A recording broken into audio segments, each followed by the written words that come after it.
LegalizeFreedom.com. Why are we here? Where do we come from? Where are we going?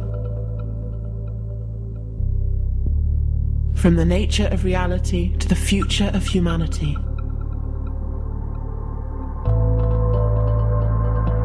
Beyond politics, poverty and war. LegalizeFreedom.com.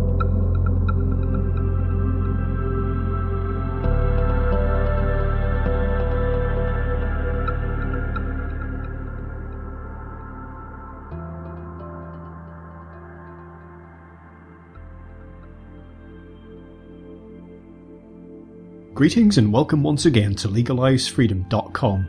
I'm your host Greg Moffat, and my guest today is Bryan Hubbard, who joins us to discuss his book, The Untrue Story of You. You're the central player in the drama of your life, and sometimes it all becomes too much and you get angry, depressed, anxious, irritated, have mood swings, or suffer from addictions. And because you're the central player, you try to do something about these negative behaviour patterns. Maybe you do inner work, or seek therapy or counselling, or even lust after yet more material possessions in the desperate hope that they will paper over the cracks in your soul. Some attempt to become more spiritual, to find a guru in a quest to become enlightened. And when you do any or all of these things, everyone else goes along with the idea that you're the central player who can control or change your behaviour. But this is the greatest illusion of all time. Bryan Hubbard discovered this for himself after suffering from chronic depression for more than a decade. Eventually, he arrived at the question, who is depressed? And when he looked and looked, there was nobody there. Instead, there was a body lived through by thoughts and emotions that all bubble up from the experiences of the past. The thought thinks the thinker, and when you come to realise this amazing truth, you can let go of the past, forget the future, and finally come alive in the only time we ever have, the present moment. Hello and welcome, Bryan, and thank you so much for joining us today on LegalizeFreedom.com. Thanks, Greg. Great to be on the show. Today, Bryan, we're going to talk a little bit about your book, which is entitled The Untrue Story of You. The subtitle is How to Let Go of the Past That Creates You and Become Fully Alive in the Present. As a way into this, I thought perhaps you could tell listeners a little bit about your background in general, because your personal story is really what ultimately led to you writing the book in the first place. Yeah, it did. It's very hard to often sort of find the beginning of any story, really. But I suppose it came to a crisis point for me when I suffered from chronic depression. And it was really a mystifying thing because none of the sort of standard descriptions seemed to work, and medicine really doesn't have a handle on this either. And it's quite interesting when they talk about serotonin levels and all this.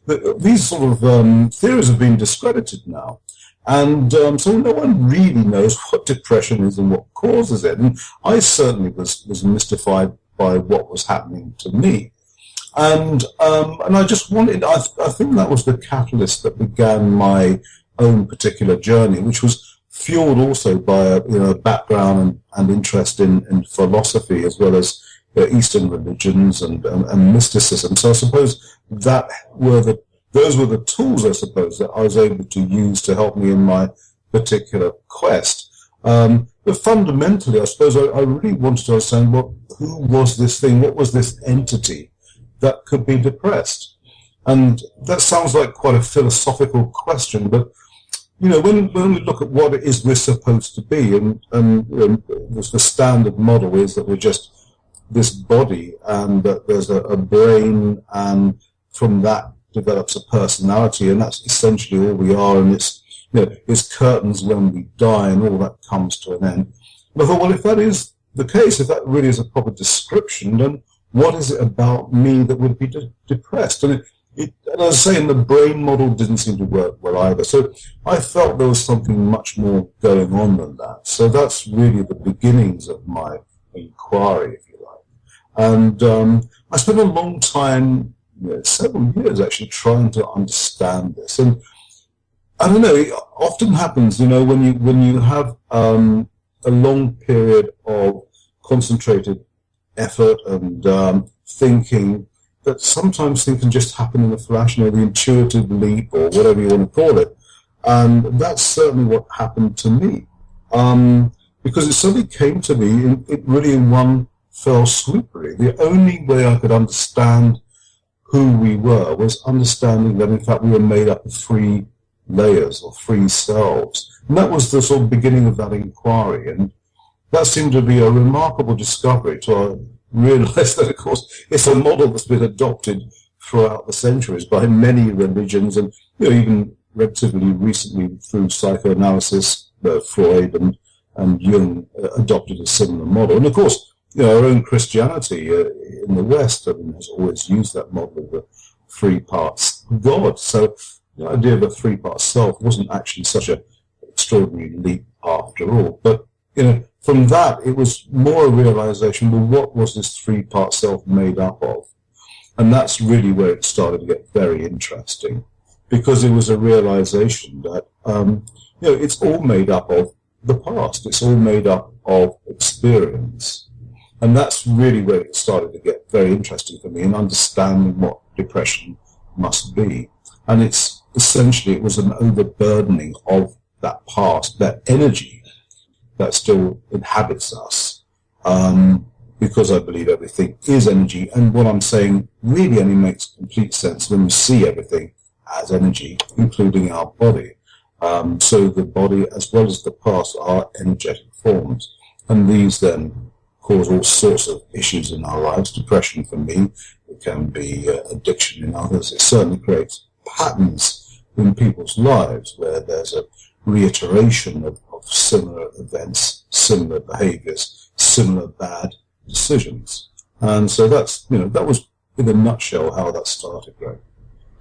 Well, not having ever suffered from depression myself, but having known people who have, and also, a personal friend of mine who took his own life, and I can only conclude that there was something going on with him that none of us knew about. I struggle to comprehend it, really, and it's unfortunate that it seems to be so stigmatized, because people I've known with depression seem to feel that there's something wrong with them, and obviously there is something not flowing there, something that's not right, but there isn't something wrong with anyone who's depressed, if you see what I mean. And it's well, it's quite interesting. I saw a program a couple of weeks ago, and it said, depression is mental disease. And that that really shocked me, because I never ever thought that I had a mental disease. I thought that actually, if anything, it was a shout for sanity, that there was something very right about me being depressed rather than something very wrong. It seemed to be a very, when you look at it, it seemed in a way almost a rational reaction to the world, or so it felt to me anyway. And one of the discoveries I made, there's so much to talk about here, Greg, but one of the discoveries, and I said about the idea of this past that just builds in us and inhabits us and becomes more present, if you like, than the present moment does. And depression to me is one aspect of that, it's one symptom of that. And for me, part of that understanding was that depression actually was the realization that life could and should be better than it was. And that was quite a profound insight. And that was, and that meant, A, that we've all known that life can be better than it currently is. B, that we have experienced it. And C, that we want it again. And I think that's often a driver for many things in our lives, be it, a religious zeal, or even the desire for greater, more merchandise, a bigger car, a bigger house, whatever it might be, or indeed alcoholism, gambling. I believe that all of these things are trying to bring us back to a peak experience. And And I think it's just the same for the depressed person, that he's known a peak experience and he believes that's his natural right and he should be living it now. And I think that's a really important insight as to what depression can be. Not for everybody, but I do believe it is an important aspect of depression. I'm reminded of, I don't know if you're familiar with the author Colin Wilson, and he wrote a little book towards the end of his life called Superconsciousness. Okay. And I'd actually planned to interview him around this, but unfortunately he passed away. But that's very much about the peak experience. And you're right, there is something, quite often for a lot of people, it goes back to childhood actually before, their memory of experiencing what I guess the slang for it would be, in the zone, or whatever it happens to be. Yeah. And certainly I've, like most people, have had times in my life where I felt I couldn't put a foot wrong. Yeah. And when things aren't looking up, or when things just aren't flowing in your life, you have a tendency to hark back to those times and wonder what it was you lost, what it was that how did you put a foot wrong? Yeah, well, that's a very good point, Greg, because when I think children and small children are very much more often in the moment or the peak experience or the flow, whatever you want to call it. And so then you have to say, okay, so what's the difference between a small child and me, or the small child that was me and who I am now? Apart from height, one of the differences is that I've lived longer. And in living longer, and this is one of the contentions of my book, in living longer, we've had more experience. And that experience has created more of a layer of the past. And this stands between us and the present moment in which the peak experience can be experienced.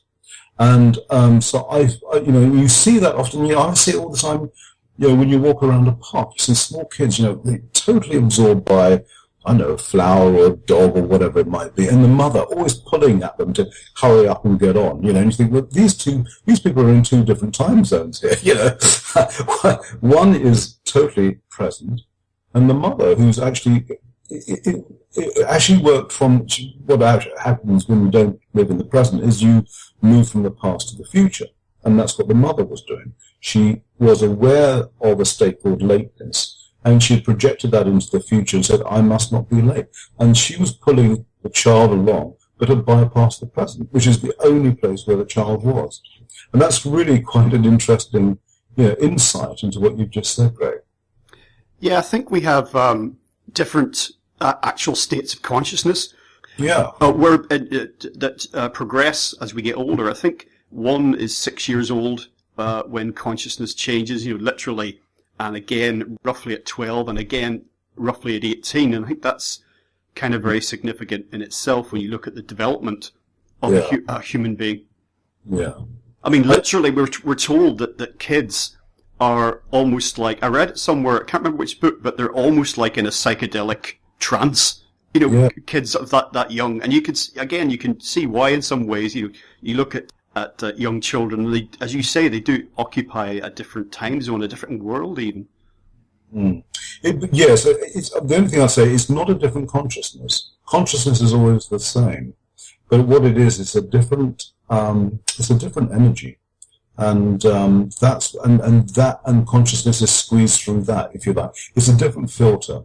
And if you actually go back to the rudiments of consciousness, which is just seeing, just hearing, just being, which is the fundamental state we all possess, that doesn't alter. That never changes. And the Buddha said that. I mean, that which sees through the eyes when I'm 50 or 60 is exactly the same as when I was 5. And that's true, that consciousness itself doesn't change. Something about us then changes. It's the interpretation of the world, if you like, that changes, I think. Okay, well, let's dive into the meat of the situation here, because you've already talked about the 3-part person, and we're talking about past, present, and future, or potential center, as the term you use in your book. So let's flesh this out a little bit more about what we mean. Yeah, surely. Okay, well, look. So how does this all come about? What happened to me from being 5 or 4 to me now, or me, if you like, a few years back when I was very depressed? So what was me, this extraordinary little being, as we all are, Greg, aren't we? Of being in the flow, of being in the moment, being fully delighted with life, to be a depressed person. So what's happened in the interval? Well, as I say, the past is what's happened, essentially. And this is what happens to us. The ancient question from philosophy and religion is, who am I? Who am I? I would contend that you are wherever the focus of your attention is. That's where you are. The natural resting place of that focus is actually several feet outside of ourselves. We naturally rest, and our attention is actually not on the body, but outside of ourselves. This is true from the very beginning of life, and people say there's a biological reason for that. A baby sees as far as the mother's breast, or whatever it might be. That may be true, I don't know. But essentially that's our resting position, and it's so throughout our lives. We sit, we're conscious of the world round about 3 feet outside of us. I would contend that that's actually where we are at that moment. Now, so what happens as a baby, and how does this start to change? The first things that happen to a baby are the negative feelings of discontent, of pain, discomfort, you name it. When these things happen, the focus moves from outside, i.e. to the mother's breast or 3 feet outside, or whatever it might be, to the body. When the focus is body-centered, the experience becomes body-centered. And so therefore, we start to have experiences which are entirely related to our body. Now, essentially, there's nothing wrong with that. There's nothing right or wrong with anything, if you like. But nonetheless, when that happens, we have a partial experience. The reason why it's a partial experience doesn't mean it's a wrong experience. It doesn't mean to say that that didn't occur. It doesn't mean to say that was not a fact. But nonetheless, it's a partial experience. Because to have an experience, there needs more than one person or a situation. There isn't just you in a vacuum.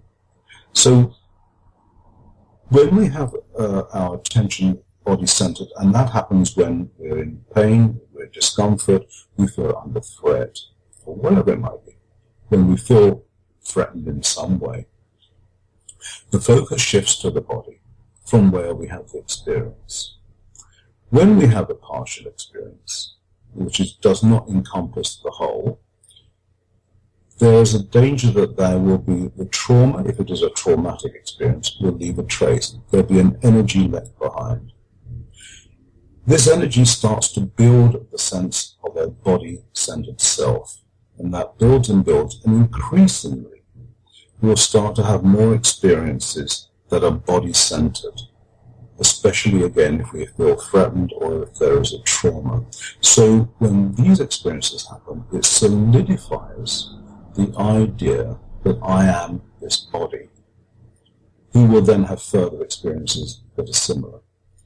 These experiences leave, as I say, an energetic imprint, which gets interpreted by the brain as a thought. Most thinking is a movement of the past to the future. As I said earlier, the mum putting the kid in the park has an understanding of being late and projects that into the future. Most thinking is just that. It's a movement from past to future. When that movement occurs, there is also the creation of a sense of a substantial self that is somehow body-related, although that is harder to actually pinpoint. But people generally feel that it must be body-related. So we increasingly build up this sense of a substantial self. This substantial self, which I suggest is a thought form, because it's created from energy imprint from the past, which then is interpreted by the brain as thinking. This thought form then creates a division between myself and yourself, between me and the world, and I become increasingly isolated and separate. Those are the sort of fundamental philosophy thinking behind my theory. What happens is we have a body self, of course, which I call the present time body.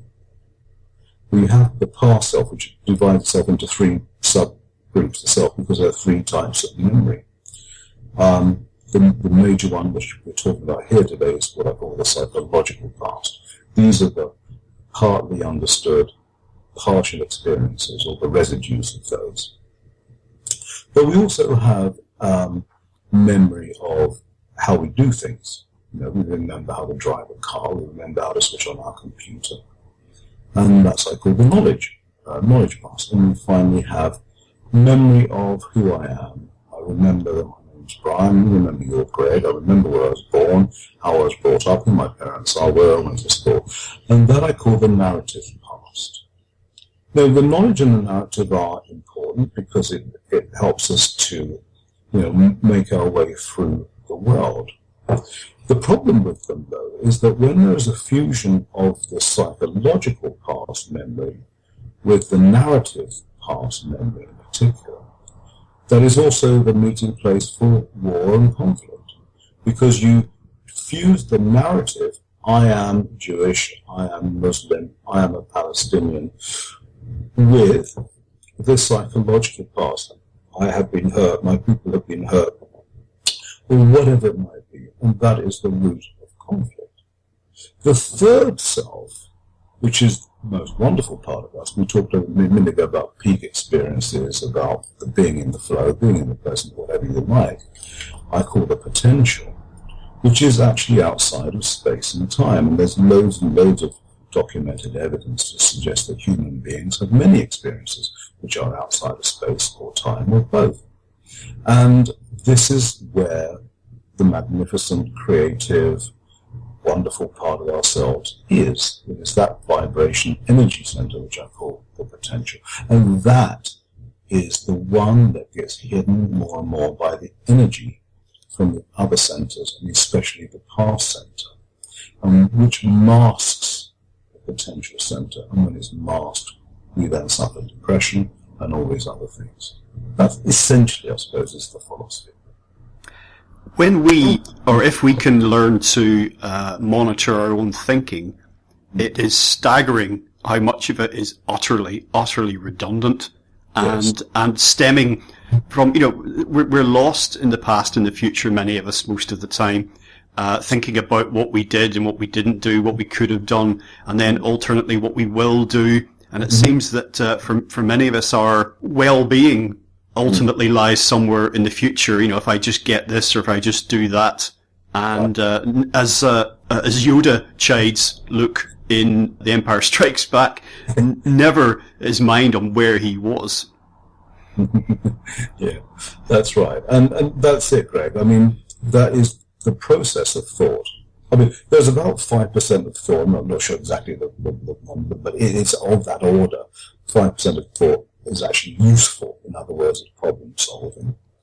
The other 95% is this narrative chatter, which is always, and this is really interesting, it's a very emphatic statement to make, it's fascinating to observe it, but it is always a movement from past to future.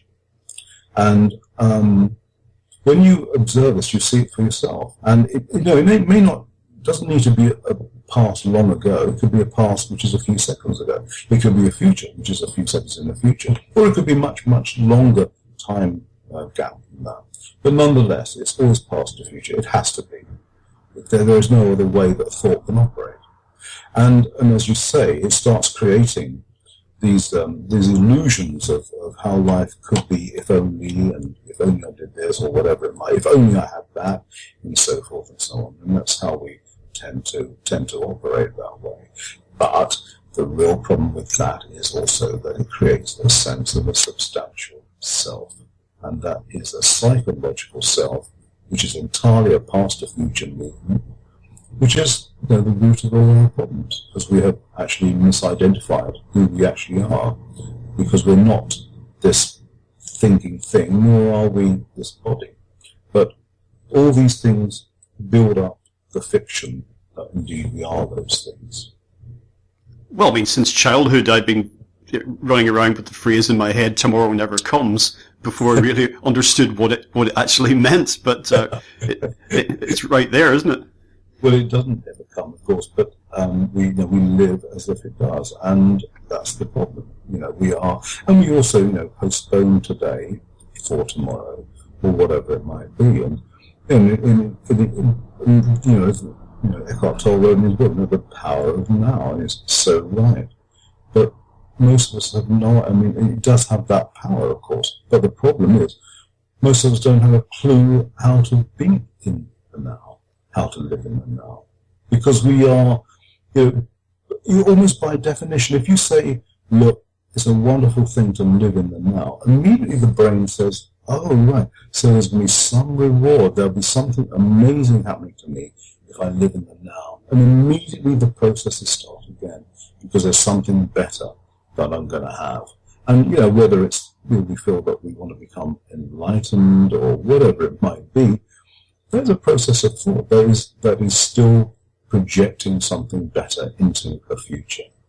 And as I say, and when you actually just look at it so carefully, the entire thing, everything is just a thought construction. And that is such an incredibly releasing realization. It just changes everything, because who is there to be realized? You just suddenly realize, my God, this is just a thought. Everything, my unhappiness is just a thought. It isn't that I'm unhappy, it's that I think I'm unhappy. And that is such a releasing thing for people who are faced with mental problems of any description, whether it is unhappiness or whatever it might be. But it's just a thought thing that you think you are that, you're not that.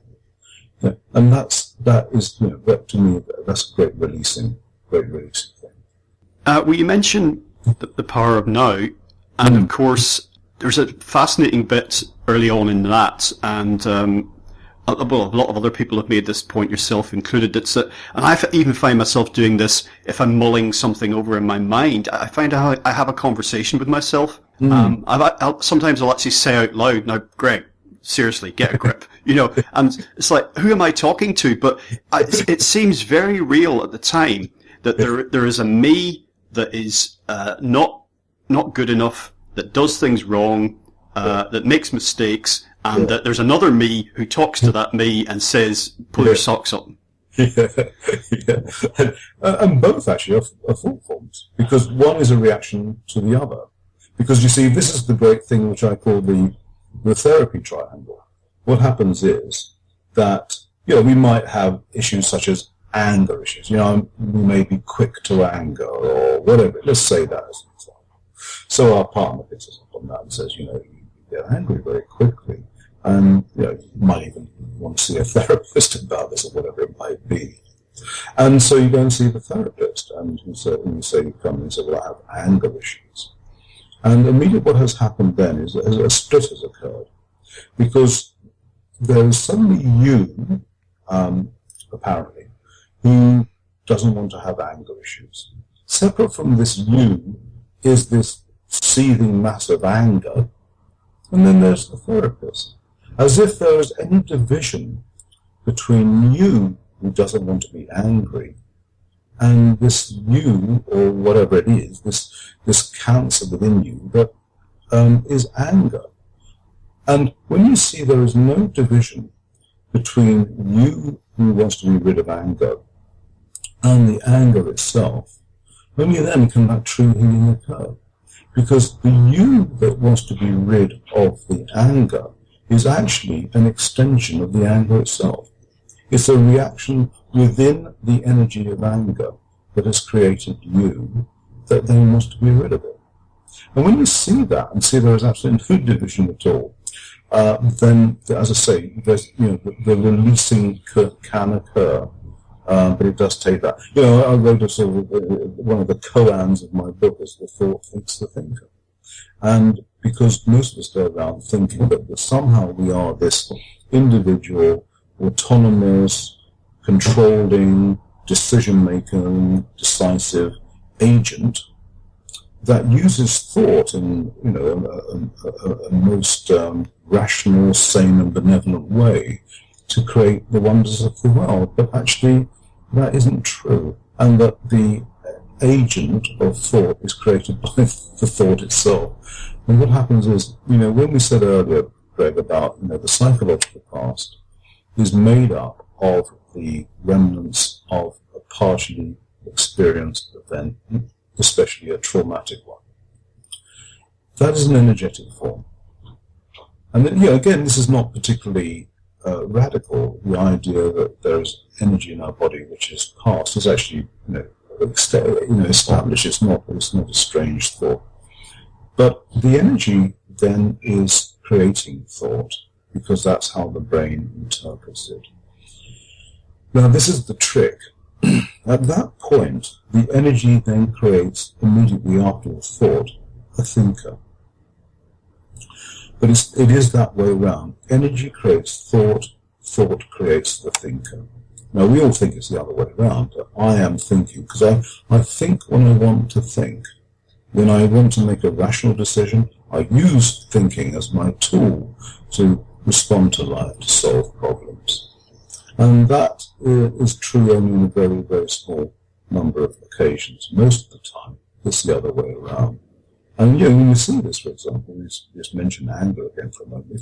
If you've ever really seen red, when we've just been angry, and there's been nothing else there, but there isn't a self there who's angry. I don't know if you ever felt that. Just enormous anger, And it's really only moments after that the self pops up and either continues the anger because it says, you've done something to me and therefore that's a continuation of the anger, or says, my God, what have I just said or done? And either way, the I, the self who is meant to be in control of that, actually was created by the anger. So when we go back to our therapist and say, well, look, I've got issues here, I must admit I do get angry sometimes. There is this sense of this controlling person who can be rid of the anger just through self-control, through a bit of therapy, a bit of help, and never seeing that this person who wants to be rid of the anger is a creation of the anger itself. And as I say, I believe when you see there is no division at all between the thinker and the thought, that, as I say, is truly unique and occur. I think logic is a rather poor way to understand the world. It's good for certain things, but and that's interesting in itself because of science for quite a long time now in most of the world is kind of our way of understanding things, and that's potentially flawed. If you see where I'm going with this in terms of pure thinking about things. Mm-hmm. Yeah, I mean, well, it has its place, and as I say, but that's the big topic there. I mean, if you look at science itself, I mean, that is invariably a very unscientific approach. There is too much money and too many careers wrapped up in that for it to be a pure thing. But nonetheless, I mean, if we put that to one side and say, okay, there is science which independently and objectively looks at things.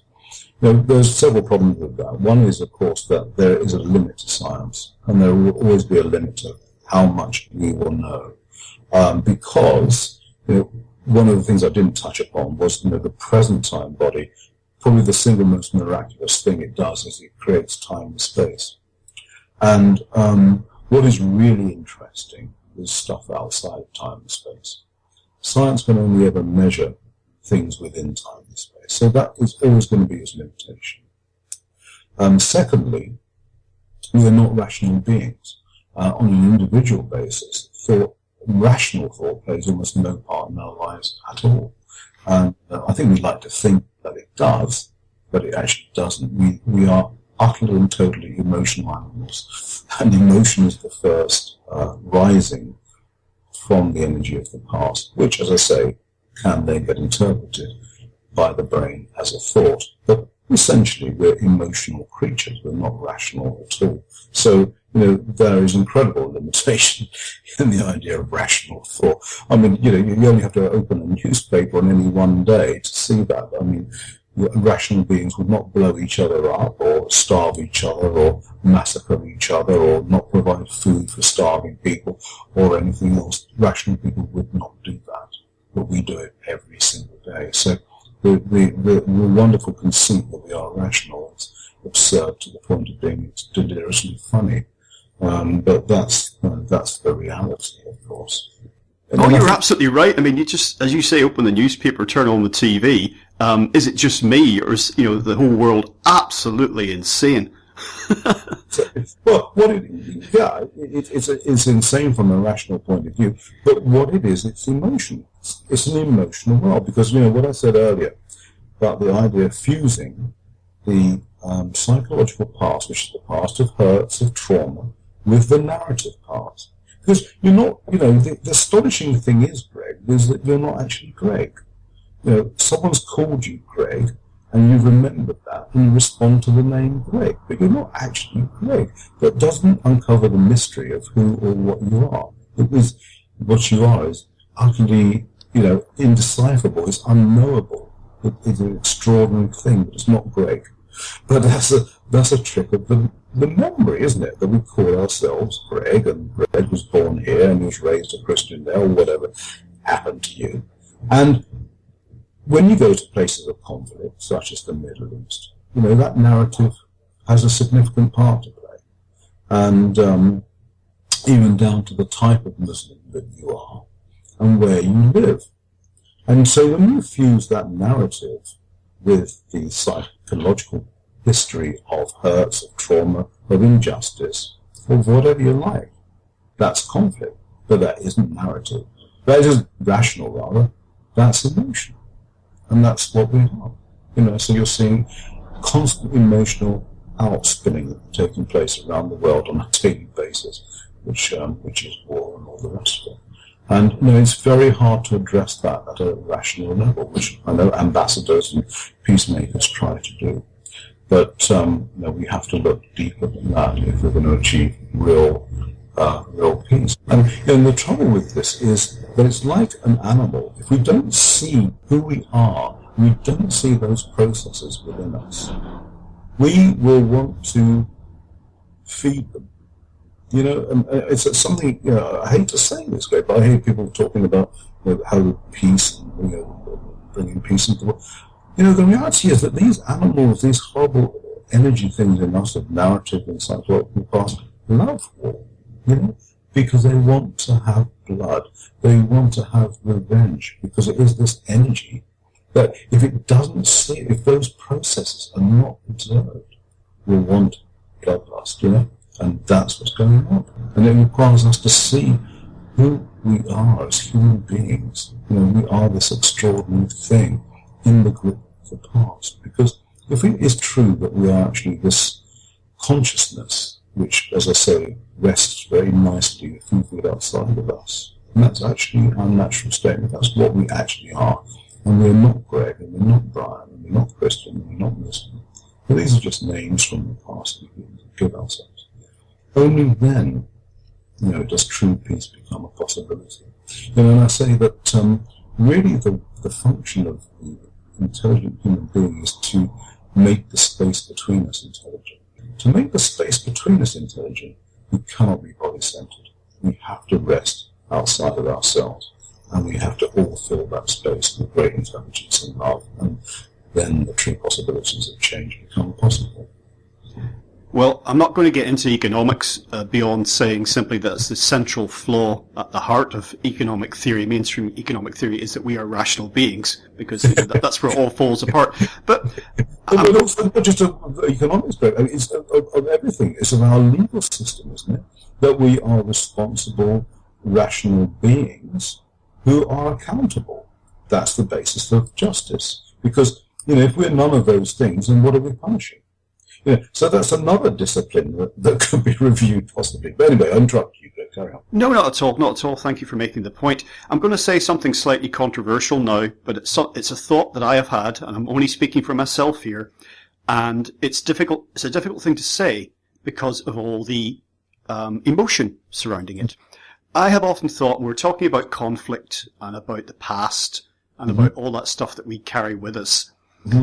Take, for example, the Nazi Holocaust, or the conflict, as you point out, in the Middle East. The most prominent, probably ongoing one, being the Israeli-Palestinian situation. And I hear people saying things like, we must never forget. And I have had the thought about things like, the Nazi genocide. We must put this to bed. We must put this in the past. In a way, maybe forget isn't the right word. This is why it's controversial. I don't know what terms to use, but we have to put this away. And when I see year in, year out, commemorations, and I understand why they're happening, and this is why it's controversial, and it seems to be funneling energy into something that happened, something terrible that happened a very long time ago. So it's a really good point, though. I mean, and I think what it is, as you say, we mustn't forget. And we mustn't forget the harm that was done to us. We mustn't forget the trauma that happened to our people. We mustn't forget the genocide that was, was wrested upon us. And as you say, this fuels the ongoing conflict because it fuels the narrative. And it's wrong. It's a wrong expression. What we need to do is we must understand. We must understand why this was done to us. We have to understand the mechanism of thought that turned these people into monsters who did what they did to us. And we must understand as a people what true forgiveness really is. And when we can elevate the discussion to that level, then the change becomes possible. Just remembering, as you rightly say, Greg, and it is just fueling the problem. And we have to get the point of why. Why do people do this? Why do people kill perfectly innocent and decent human beings? Why do we put them in gas chambers? Why do we attack their villages? Why do we bomb them? What is this thing in us that compels us to do this thing? And we really do need to ask that question because the world is burning, isn't it? And, it looks, who's to say, they say it's always the same, I don't know, maybe it is. But it feels to me the world is in a very dangerous place right now.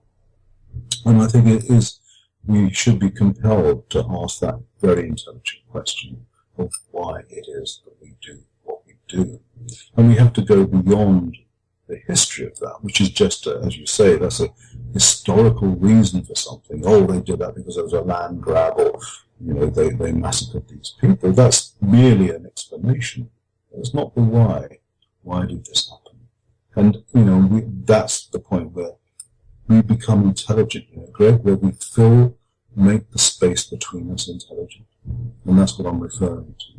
And that means not being body-centered. It's not being history-centered. It's just saying, why did you do this? What was it in you that compelled you to do this evil, terrible thing? And people do not ask this question. And, it's not about forgetting or otherwise. It's about understanding. I think it's essential that we all do that. One thing that I find myself kind of at certain moments resenting, and I know that I shouldn't feel that, but it comes up, is how this collective past, if we even expand out and look at it as a collective human past, we can see, as far back as we can see, things that you're referring to going on, death and destruction. And of course there's as many good things happening, people laugh and love and art is created and all the rest of it. But we have this tremendous focus on the negative things that have happened in the past. And that, of course, leads to tremendous, and you see this a lot in the world at the minute, tremendous nihilism and negativity and a lack of optimism for the future. Yeah. And, well, the reason why that happens is because the past that is trauma-related leaves the imprint. The past that is only partially understood leaves a footprint.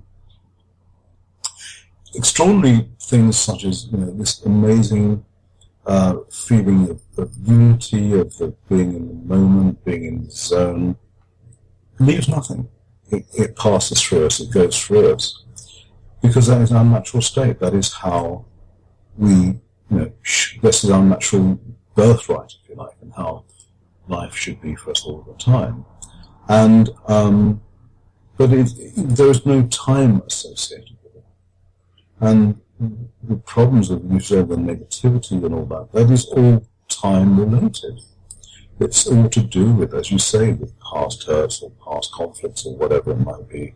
And this terrible narrative of hurt and damage and harm is trapped in time and expresses itself through us because we become that past. And it's quite interesting because this only actually makes sense when you do see the entire thing as an energy system. And that includes the past. I said to you before, I think the past is trapped energy. And this has been demonstrated in a number of studies, really quite fascinating. You know, when they've done one study,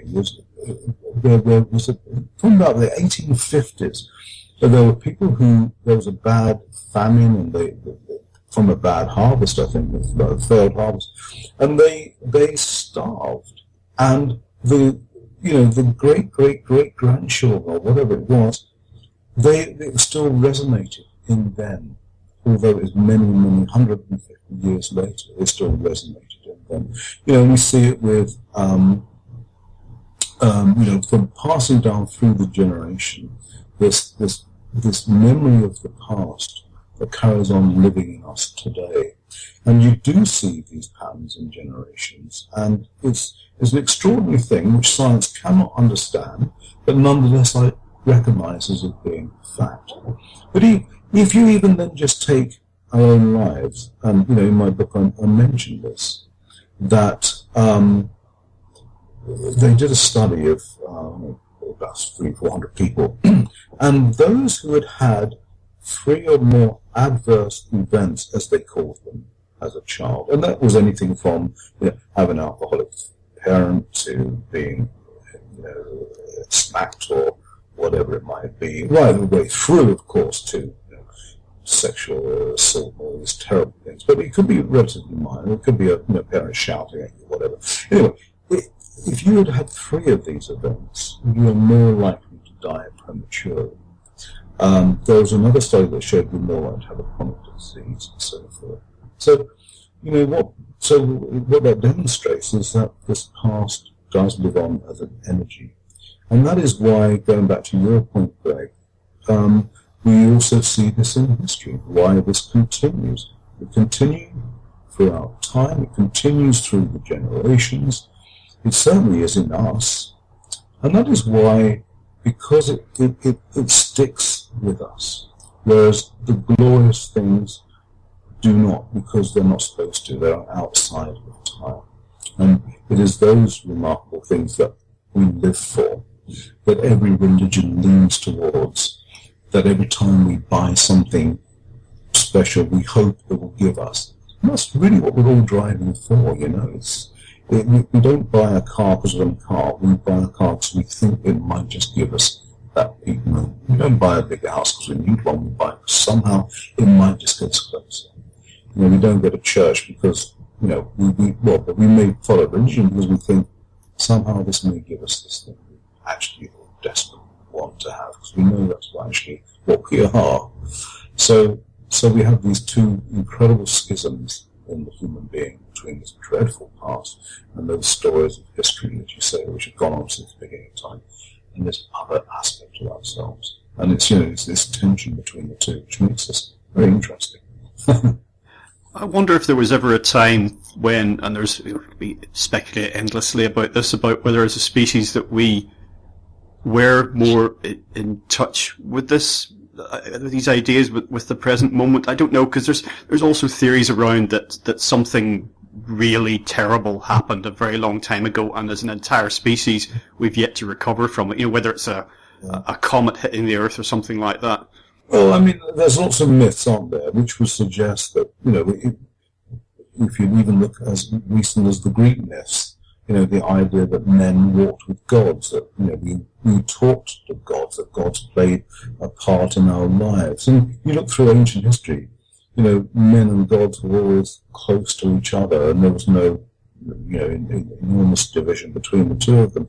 And I think you see that in all cultures, which I think is quite fascinating.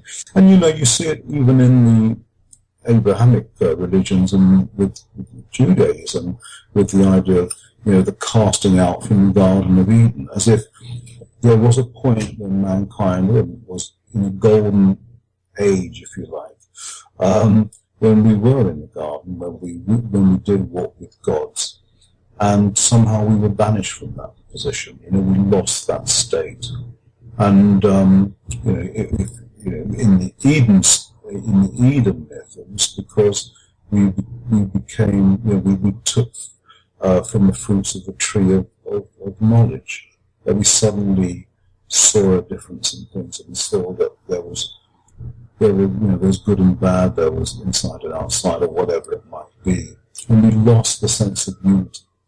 And I think that we've seen, I think, as a race, you could argue there's been a decline over many thousands of years. And I think there is that possibility because the accumulation of past, I think, would make that so. Which is, unfortunate for the race, but I think for the individual, that's not the case. And it's always for the individual who can be free from that. That's really the point of my book, and this is why, I say what I say, and many others say something similar. There is always hope for the individual. The individual can always escape, the misery of the race. And because that is the only freedom you can have. You can only have the freedom for the individual. You can't free a race of people. Then liberation is always an individual thing. But you hope that in that achievement, if you like, or realization, that it provides hope for others who could also then see that way. And, so my discoveries, I hope I was pointing the way and saying, look, use this as a roadmap of thought and understand the processes that are going on in you right now. And when you see that, it just unfurls. It's sitting there in front of you. You suddenly understand, where did this thought come from? Why did it do what it did? Why has it created this world for me? And when you start to see that, and that is actually all you have to do, is actually to see it, to observe this process, then you detach from it. Then it loses its energy, and eventually it stops. And that's the freedom. That is true freedom. And then once you stop the thinking, you stop thinker, you stop the movement of past to future, which, as I say, is most thought. And at that point, you are living in the present. You are present. Because there is no movement any longer. That's all there is. There is only present. It's in England, certainly, it's very typical response to "How are you?" is "not too bad," which kind of sums it all up, really. And I was thinking about this the other day when I said "not too bad" to somebody, and I thought that's a very pessimistic sort of statement. But then I thought, well, the alternative would be say "not too good," but that's worse. Not too good. Could be worse, or yeah, I suppose. But let's talk about, as we're sort of drawing into the last section of the interview, let's talk about some of the strategies, tactics that you outline in the book. Ways that we can address this, because individually, because there's also the thought that we can't help other people. We should certainly start by helping ourselves first. And as you point out, what we're doing here really is, you mentioned the word understanding earlier when we talked about, past atrocities and all the rest of it. And in our own lives, it's about this stuff that has not been come to terms with, has not been understood in our past. And if addressing that really is the key. So I mean, as I say, really all we can do is observe thought, because thought is the main expression of the past. As I say, thought, the past is an energy. The energy creates an emotion. The emotion creates the thought. And this thought, as I've said, is a movement of past to the future. And it creates psychological time, and in the process creates a sense of a substantial you.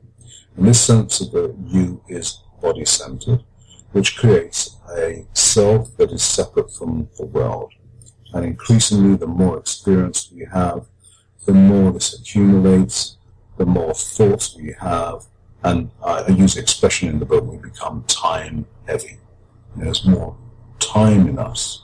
And I had with my own father, who died at the age of 92, from just saying, I've had enough of being alive, and he turned around and died. And it's not that uncommon. I think we finally reached that point. So, we don't want to be like that. We don't want to have that fate await us. So therefore, what we want to do is to first see this, that thought is seeing this process of thought. So what I've done at the back of my book is put together a sort of 21-day program where I invite people to do just that.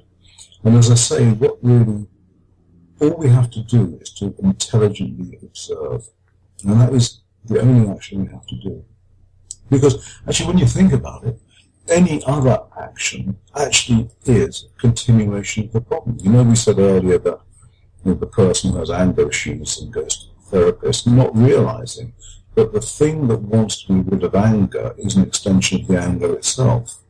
And therefore, anything you do to try to be rid of something is an extension of that problem itself. So therefore, what we want to do is to get to the point of intelligent observation.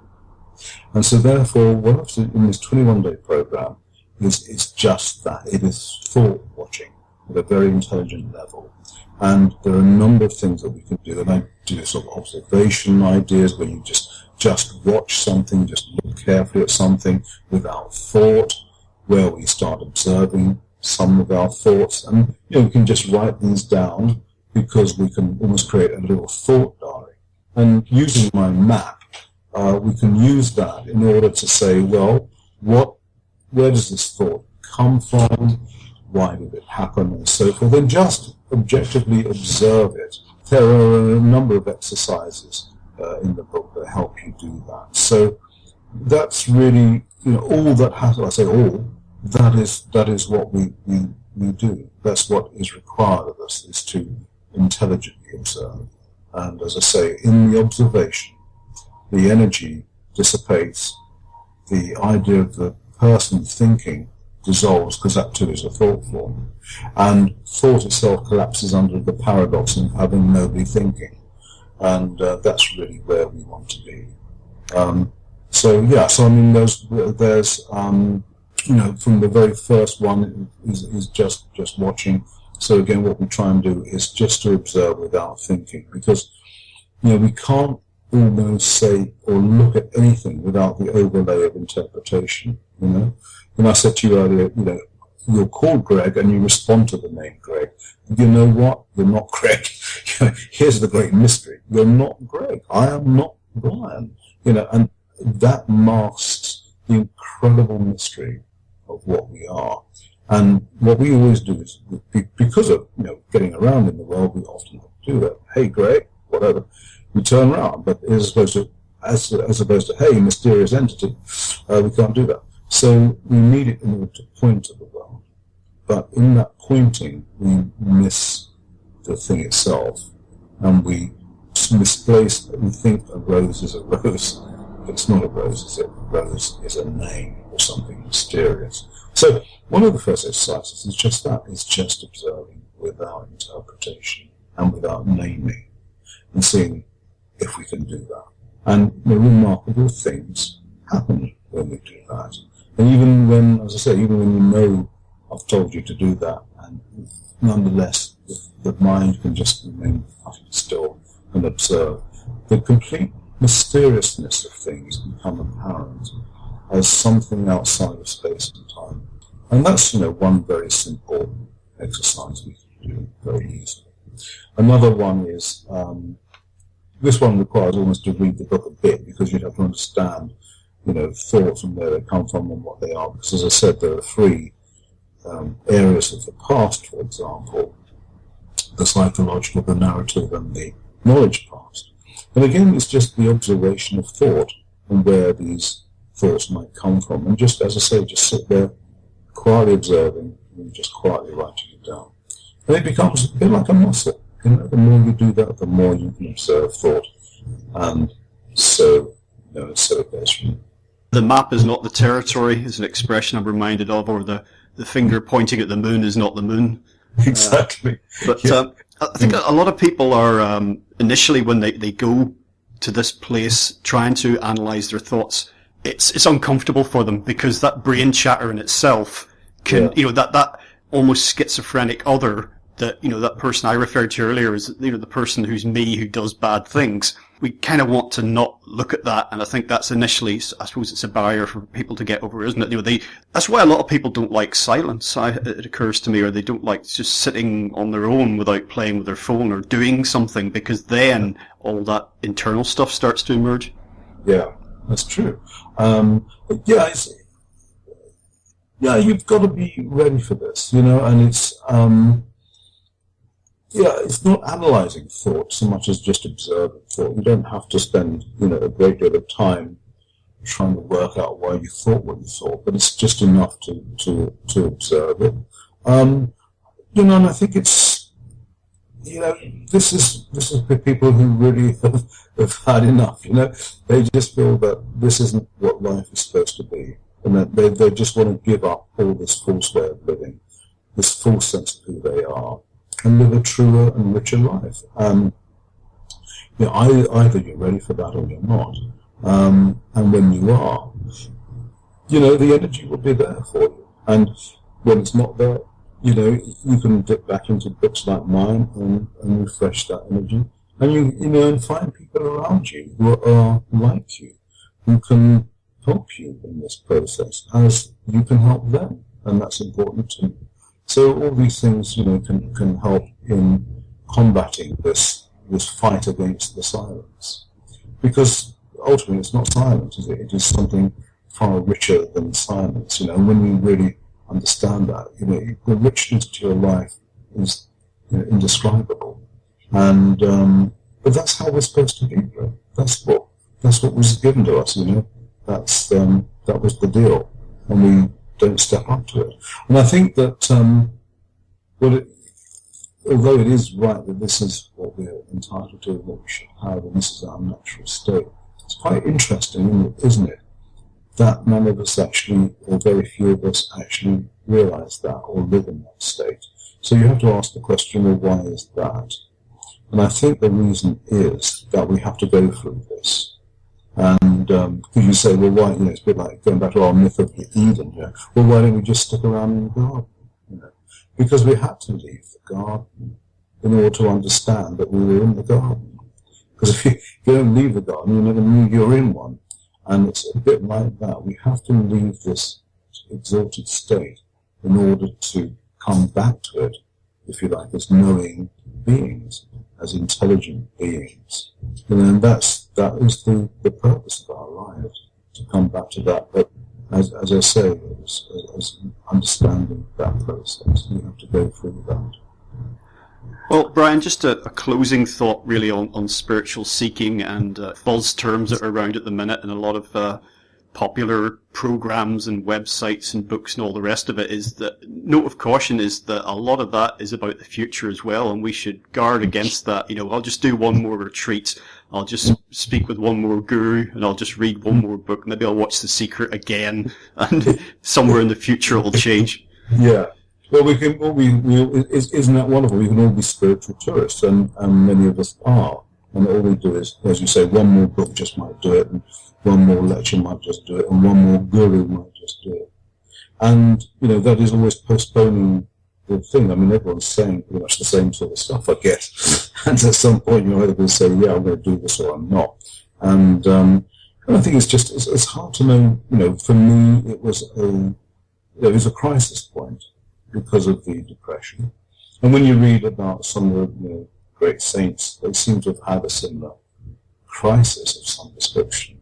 It sort of didn't happen because they were just sort of typing away and quite happy. But something had happened to them that they wanted to know something. Ramana Maharshi was one of my favourite gurus, and he just wanted to understand the death state. He wanted to understand what, if anything, survived death. So he went through this as a very young boy at 18, just got himself into that state and came to that realization. And Ramakrishna did the same, where he actually threatened to kill himself unless he understood exactly his true nature.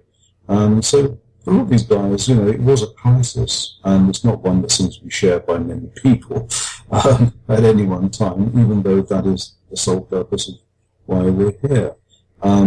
So it's hard to know what is right for people. But as you say, I think you just have to be ready for this. And in the meantime, I think people just bide their time by buying, as you say, buying another book or whatever it might be. There's nothing wrong with that. It's fine. But there comes a point where you have to be, and books don't do that. And guru, all guru means is he points the way, and he points the way to you. And that's ultimately where it is. And there's nothing you need to know beyond that. You are not a thinking entity. You just think you are. And when you get that, then, you are your own guru and you are your own religion and you are complete. Bryan, today we've been talking about your book, The Untrue Story of You. That's widely available, but please feel free to share with listeners details of your website and anything else you'd like to put out there. Oh, that's very kind of you. Yeah, well, the book is called The Untrue Story of You. It's published by Hay House. If you're in the UK, you can buy it in bookshops. If not, it's on Amazon.